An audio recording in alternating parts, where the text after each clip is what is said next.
on the lowest floor of a building.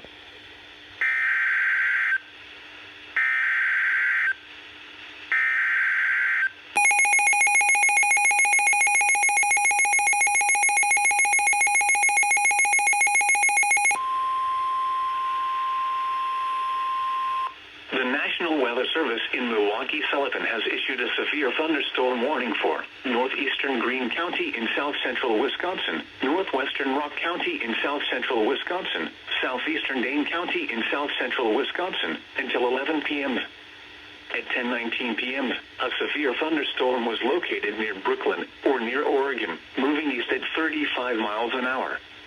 Hazard, quarter-size hail. Source, radar indicated. Impact, damage to vehicles is expected.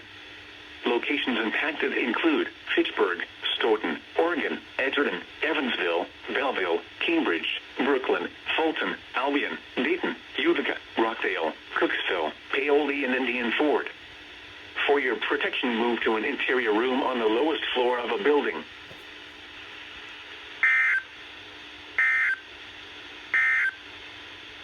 A strong thunderstorm will